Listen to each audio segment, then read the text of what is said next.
And then na nga, I am back from my quite long break. Na-miss ko kayo lahat syempre. At sa aking pagbabalik, magsisimula tayo sa isang pasabog na device. Dito tayo sa review ng Apple iPhone 17 Pro Max. Tara, try natin to. So, na-release late last year ang iPhone 17 Pro Max. Ngayon 2026, okay pa ba ang phone na to? Lalo na medyo matagal pa bago ma-release ang Apple iPhone 18 Pro Max at medyo maraming maglalabas ang bigatin na phone from other brands. Pag-usapan natin kung kamusta nga ba ang phone na to, yung mga downgrades, upgrades, yung mga compromise natin, and kamusta ba siya para sa kanyang price, lalo na ngayong 2026. Pero syempre, bago lahat, mag-subscribe ka muna dito sa channel. Buhayin muna ulit natin tong channel na to. Try natin mag-upload ulit sunod-sunod ng mga videos from phones, laptops, at saka mga list. So mag-abang kayo by clicking the subscribe button below. Hit nyo yung bell icon para ma-update kayo sa mga susunod na videos. At kung sakaling nagustuhan nyo ang video na to, i-like at i-share nyo na rin. Sa ngayon, simulan muna natin by unboxing the iPhone 17 Pro Max. Looking at the box of this phone, ayun, manipis pa rin ang kanyang box. Tapos this time, nakatalikod yung render natin. That is to show yung panibagong design ng iPhone 17 Pro Max. Kapag tinanggal mo yung cover niyan, makikita mo na kagad ang iPhone 17 Pro Max in its glorious new design. Tapos underneath nito ay ang kanyang charging cable, ang kanyang SIM ejector tool, and then documents. Wala na kayong ibang may expect na content from this box. Huwag nyo nang try halugugin yan. Wala kayong makukuhang wired earphones, wala kayong makukuhang charger, wala kayong makukuhang case, wala na rin kayong makukuhang Apple sticker. Sa totoo lang, ito na yung pinakakinalungkot ko, kahit sticker pinagkait pa sa atin ng Apple. Pero anyway, syempre ang habol natin ang unit, which is the iPhone 17 Pro Max. Looking at the design of this phone, masabi kong quite new and fresh talaga siya. Pinaka-obvious na change dito ay yung sa kanyang camera layout, kung saan meron ka ng malaking rectangle dito sa taas, tapos aside pa dyan, meron ka pang rectangle dito sa baba. So magkaiba yung texture na ginamit ng Apple dito, kung saan majority ng body talaga ng iPhone 17 Pro Max ay naka-aluminum na material, pero naman dito sa babang part, itong parang lighter orange na yan, pag nawakan yan, mapapansin nyo, gawa siya out of glass. So gumagamit siya ng ceramic shield para dito sa part na to. Same doon sa ginagamit ng iPhone 16 Pro Max. However, yung bago nga dito, itong aluminum na body na before gumagamit ng titanium. Dito naman sa harapan gumagamit siya ng ceramic shield 2 na sinasabi ng Apple na mas matibay compared doon sa kanyang predecessor. Personally, hindi pa ako gumagamit ng tempered glass dito sa phone na to, and considering na lagi siya nakatambay sa pocket ko, nakakabigla lang na hindi siya nagasgasan. Kasi compared to the iPhone 15 Pro Max, yon nagasgasan kagad yung salamin niya. So natuwa lang ako na totoong mas matibay yung display na ginagamit ng iPhone 17 Pro Max ngayon. Mas mabigat and mas makapal ang iPhone 17 Pro Max compared sa 16 Pro Max. So ito lang yung medyo kinalungkot ko kasi akala ko papunta tayo doon sa mas magaan na iPhone models. Pero this year mas bumigat tayo at baka concern to para sa iba sa inyo. Kung titingnan nyo rin ang malapitan o kaya hahawakan nyo ang iPhone 17 Pro Max, kapansin-pansin na mas curvier yung edges ng phone na to. So ewan ko, para sa akin mas komportable siyang hawakan pero mas madali lang ata siyang madulas sa kamay ko. Available siya in 3 different colors. Merong silver, deep blue, and of course, yung unit na meron ako ngayon, which is yung Cosmic Orange. Itong Cosmic Orange yung parang pinaka-hero color nila for this model. Siyempre, ito yung kinuha ko para mapakita sa inyo kung gaano lang ka-bright and vibrant talaga ang phone na to. So ito, medyo discussion na rin para sa karamihan kasi nga, nagkakaroon ng news na nag-iiba yung color or nag-iiba yung shade ng kanilang Cosmic Orange. However, hindi ko pa naman yan na-encounter dito sa phone na to. Ang alam ko din kasi, yun ay kapag pinapahiran mo ng acidic na liquids or katulad ng alcohol ang inyong iPhone 17 Pro Max. So, hindi ko pa naman ginawa yun at wala naman ako na-encounter na issue sa kanya. Ang sa akin, yung mas concern lang ay pagiging scratch resistant ng kanyang aluminum parts. Dahil so far, meron akong maliit na gasgas dito sa ilalim ng iPhone 17 Pro Max. So, I do suggest talagang gumamit kayo ng balot na case if you want to preserve yung ganda at linis ng inyong iPhone 17 Pro Max para sa mga bumili at bibili na. Finally, may IP68 rating pa rin ang phone na to. Tapos, wala pa rin tayo nakukuhang fingerprint sensor. Pero meron naman siyang napaka-accurate na Face ID. And then dito sa sides ng phone na to, sa right side, ang kanyang lock button. At saka ang kanyang camera control button. And then dito sa kanyang left side, ang kanyang volume buttons, and then ang kanyang action button. Dito din sa left side, ang kanyang SIM card tray na pwede nyo lagyan ng isang nano SIM. Compatible din sa eSIM ang iPhone 17 Pro Max at pwede nyo gamitin simultaneously ang dalawang ito. Ngayon, sa bottom part naman, ang kanyang speaker grills and of course, ang kanyang charging port. For the display naman of this phone, halos wala tayo gaanong changes compared to the iPhone 16 Pro Max. However, meron siyang brighter na screen and also better na anti-glare, so mas madali nyo magagamit ang phone na to sa ilalim ng arawan. Sa speakers naman, gumagamit pa rin ng stereo speakers ang Apple iPhone 17 Pro Max. Naka-Dolby Audio na to and upon testing, still delivers one of the best audios na pwede nyo makuha sa isang phone. Not the best around, pero still masabi ko nasa top contender pa rin talaga ang 17 Pro Max in terms of audio quality. Sa noise level naman, isa rin siya sa may pinakamalakas na speakers and hindi rin basta-basta nag-grain ng audio on this phone, giving you a much better viewing experience na syempre hinahanap natin mula sa phone na ganito kamahal. B is for blast. Book, blessed and busy. Are you feeling to be fantabulous? For battery naman, tumaas na ito at 4,832 mAh battery capacity para dito sa units na na-release sa Pilipinas. However, upon testing, medyo conflicted ako sa kanyang battery performance. Gaming on this phone, mabilis madrain ang battery ng iPhone 17 Pro Max. After 2 hours of gaming lang, inabot tayo ng 54%. Ito na ata yung isa sa pinakamabilis na madrain na battery na na-encounter ko in the past 1 to 2 years while gaming on a phone. However, for basic tasks naman, hindi ganun kabilis madrain ang kanyang battery. So, depende doon sa application na gagamitin nyo kung gaano kabilis madidrain ang battery ng iPhone 17 Pro Max. If ever naman na malobat kayo, meron na siyang mas mataas na 40-watt charging na fortunately, yon yung kasamang cable dito sa kanyang box. Unfortunately, hindi included ang charging brick na compatible dito sa ganitong charging speed. In case na gusto nyo ma-maximize ang kanyang charging speed, kinakailangan nyo bumili ng kanyang 40-watt dynamic power adapter na nakakalagang 2,490 pesos. Upon testing, inabot ako ng 1 hour and 10 minutes to fully charge this phone. Tapos kung sakaling nagmamadali kayo, kahit 20 minutes of charging lang, abot na kayo ng 50% on the iPhone 17 Pro Max. Again nga, provided bilhin nyo ang kanyang compatible charger. Syempre, hindi naman nawala ang kanyang MagSafe charging and also reverse wired charging on this phone. Hops, wait lang, bago tayo mag-proceed sa ating video, commercial break muna tayo. Kung sakali gusto nyo pang i-improve ang performance ng inyong iPhone 17 Pro Max, available ang Tilta accessories. Convert your phone into a camera rig using Tilta accessories. Dahil aside from durability, nandyan din yung functionality ng lahat ng accessories niya. Yung modular case niya na pwede mong gawing phone stand, pwede mong gawing camera ring, and also meron pang hidden cutter na pwede mong magamit when shooting. Aside pa dyan, itong kanyang camera grip that also doubles as a power bank and also magagamit mo rin to shoot your videos. So shooting is much more comfortable using this accessory. Meron din siyang mini LED panel na pwede mong ikut-ikutin at saka pwede mong i-tilt para talaga ma-light ng maayos ang iyong subject. And then, ang kanyang filter tray na pwede mong insertan ng either kanyang ND filter o kaya black mist filter to improve palalo yung quality ng mga photos and videos mo taken with your iPhone. Aside pa dyan, meron pa mga other accessories na available katulad na lang ng kanyang cooling system para hindi mag-overheat ang iPhone nyo whenever taking videos at saka SSD holder and then USB-C hub para magamit nyo ang iPhone nyo all day shooting videos o kaya magamit nyo to for multimedia purposes. With Tilta accessories, magiging all-in-one na talaga ang iPhone nyo, phone, camera, video cam, and just one rig. So kung sakaling interesado kayo, makikita nyo yan sa ating mga YouTube shopping link sa baba. Enjoy shopping with Shopee. Ngayon, back to our video. Pero para sa akin, na quite obvious naman talaga pagdating sa iPhone, ang habol talaga natin ay yung kanyang camera quality.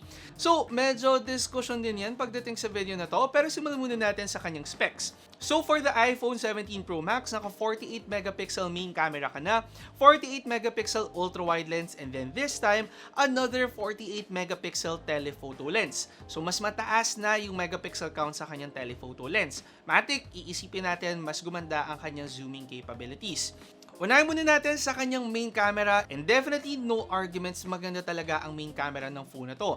Especially under direct sunlight, talagang medyo no questions asked, ito talaga isa sa may pinakamagandang camera na mai-encounter nyo. However, what makes the Apple iPhones different siya yung naghahatid ng pinaka-natural looking na outputs compared to other phones at the same price point. Less yung post-processing pagdating sa kanyang mga output, mas natural tingnan yung dynamic range, mas natural tingnan yung colors, yung contrast on this phone. Not necessarily the best looking photos, pero the most natural in my opinion. Dami na rin kasi talaga nag-release na magagandang camera at this point, pero iba lang talaga yung color na nakuha natin out of the iPhone models. Ngayon, in-improve pa nila to with a better telephoto camera dahil makita natin sa kanyang mga zoom photos kung gaano ito nag-improve. Siya ba yung may pinaka-best zoom kung may times 10, times 20, times 30? Definitely not the iPhone 17 Pro Max, pero kung habol nyo nga natural looking photos, mukhang SLR taken yung mga photos, para sa akin, iPhone 17 Pro Max ang nakakapaghatid nito. In terms of ultra-wide naman, medyo give and take tayo dito sa iPhone 17 Pro Max kasi maganda siya lalo na kapag maganda ang iyong lighting, pero kapag nag-lack tayo ng lighting even for a little bit, makikita nyo yung grain sa kanya mga photos. Medyo dito ako na-disappoint even in low light situations kung saan makikita talaga natin ang grain sa mga output ng iPhone 17 Pro Max. For selfies naman, meron na siyang mas mataas na 18 megapixel na selfie camera. And upon testing, masabi kong meron siyang improvement, pero ewan ko, pagdating sa selfie ng mga iPhone, hindi ito yung pinaka-prefer kong selfie camera kasi may tendency lang siyang mag-oversharpen ng mga pores, mag-oversharpen ng mga blemishes. So, yung skin ko minsan hindi ganun ka-blooming pagdating sa mga iPhone models. Medyo better siya compared to before, pero mas pipiliin ko pa rin gamitin ang kanyang rear camera kahit pa magse-selfie ako. Ngayon, pagdating naman sa video quality, obviously ito yung isa sa mga focus talaga ng iPhone 17 Pro Max, given na kaya mag-shoot up to 4K at 120 FPS, and of course, available din ang 10-bit HDR recording, ProRes RAW, up to 120 FPS yan, and then Apple Log 2 on this model. So hindi available yung Apple Log 2 at saka ProRes RAW doon sa iPhone 16 Pro Max. And kung kayo medyo camera nerd talaga at mahilig kayong mag-color grade at habol nyo talaga makuha lahat ng details sa inyong mga video, definitely ito yung mga formats na hahabulin nyo mula sa isang phone. Hindi to available in a lot of phones, even in flagship models from other brands. Syempre, yung main advantage lang nito yung dami ng detail na kaya nyo makapture in one video. Mas maganda ang pag-color grade nyo sa mga videos nyo, making it more cinematic and making it better for editing. So, kung sakaling nagtitake kayo ng videos on your iPhone, nagtataka kayo bakit yung iba pinapalabas sa mga shot using iPhone, bakit mas maganda yon? Most likely, ginamit nila ang mga formats na to. So, ito yung mga bagay na mas technical talaga when taking videos, pero kung sakaling hindi mo naman ginagamit, baka better na doon ka sa base model ng iPhone 17. Moving on, hindi rin talaga question yung ganda ng stability or stabilization ng iPhone 17 Pro Max. Kita nyo naman, wala talaga, sobrang smooth lang ng mga videos niya, wala masyadong tagtag. And kung matagtag man siya, hindi mo nakikita mag-stutter yung kanyang mga videos. So, definitely, kung video lang ang pag-uusapan, para sa akin, pinaka-well-equipped at pinaka-natural and pinaka-magandang stabilization ang iPhone 17 Pro Max. Kung habol nyo, stabilization, content creation, videography, color grading, definitely, this is the phone to get. Ngayon, lahat ito possible lang dahil sa kanyang mas pinalakas na Apple A19 Pro na chipset. Upon testing, ito argument na naman for sure. Nakakuha lang tayo ng 2.3 million na scores sa Antutu. Much slower than other flagship models na na-release this year and even last year. So, not the fastest phone around, pero mas mataas ang kanyang single-core performance comparing to phones na a lot higher yung Antutu scores. Meaning lang nito pagdating sa mga day-to-day task, pag-open ng mga apps, pag-close ng mga apps, or pag-switch ng mga apps, definitely much faster and smoother ang experience sa iPhone 17 Pro Max. So, depende na lang yan sa priorities nyo. Kung habol nyo talaga ang 2 points, not the phone for you. Pero kung habol nyo yung smoother, more efficient phone, still one of the better contenders ang iPhone 17 Pro Max dyan.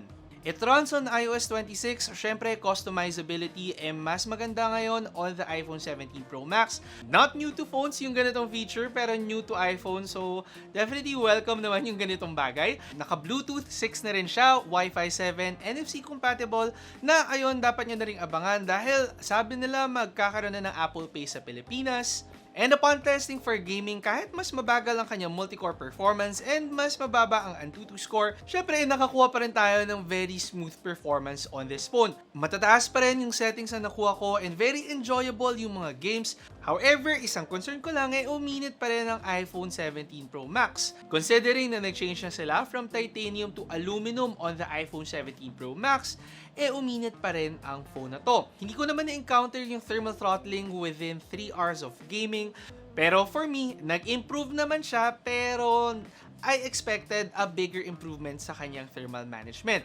Ngayon, doon naman tayo sa mga extra features na nabibigay ng iPhone 17 Pro Max. Aside sa capability niya na mag-shoot ng Apple Log 2 at saka ProRes RAW, available din ang horizontal shooting para sa selfie camera ng phone na to. Pwede rin yung dual capture, isang feature na available from other phones, at least ngayon pwede nyo na rin magamit using your iPhone. And then finally, kapag nagsiselfie kayo using the selfie camera, available na din ang center stage sa kanyang selfie camera. So automatically siyang mag-a-adjust ng kanyang layout or kanyang zoom pag sakaling nagtatake kayo ng photos in big groups using the front camera. Available din ang spatial scene using yung rear camera ng phone na to na pwede nyo magamit para sa kanyang wallpapers. At nakapagdagdag lang nito na parang 3D effect o kaya depth pagdating sa mga photos nyo kapag ginamit nyo silang wallpaper.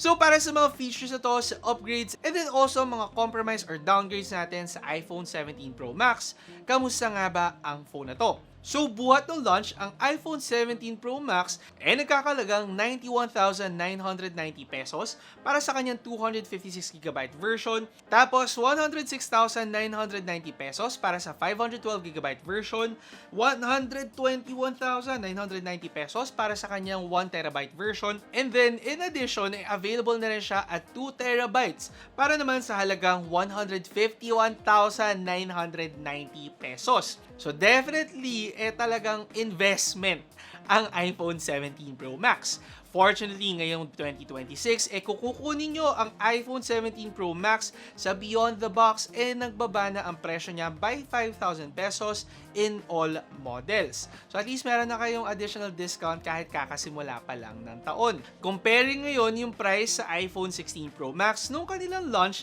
halos walang pinagkaiba ang iPhone 17 Pro Max. So if sakali na inaay nyo ang iPhone 16 Pro Max last year, tapos naabutan na kayo ng 17, considering yung mga upgrades na nakuha nyo on this phone, yung mas bagong design niya, para sa akin, mas sulit ang iPhone 17 Pro Max compared to the iPhone 16 Pro Max. Mas random mo lang yung changes with the design, with the charging, tapos yung mga features na hindi mo basta-basta makuha in previous models of the iPhone.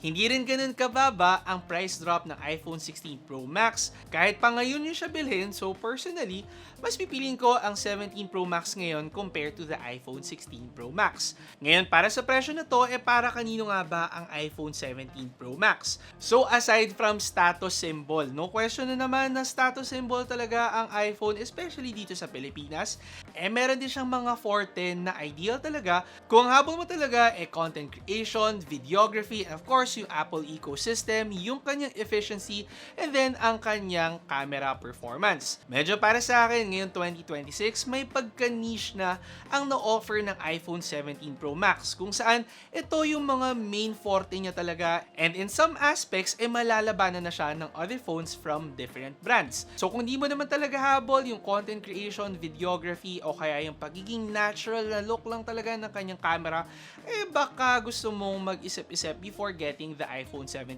Pro Max. Personally, however, since ako ay nagko-content or para sa inyo na gusto talagang maging into content creation, ito na yung best phone na pwede nyo makuha ngayong early 2026. Medyo confident pa rin ako na malakas ang iPhone on these aspects, pero ayun nga, madami sa ating mapapaisip na talaga pagdating sa kanyang price. At least however, kung plano nyo siyang kunin, merong mga magagandang promo na ma-offer sa inyo ang Beyond the Box, Digital Walker at saka open source para makuha nyo ang inyong Apple iPhone 17 Pro Max. Definitely a great phone to get if ito nga ang mga priority nyo for a phone ngayong 2026. Again, kung sakaling hindi pa kayo nakasubscribe, mag-subscribe kayo by clicking the subscribe button below. Hit nyo yung bell icon para ma-update kayo sa mga susunod na videos at kung sakaling nakatulong sa inyong video na to, i-like at i-share nyo na rin.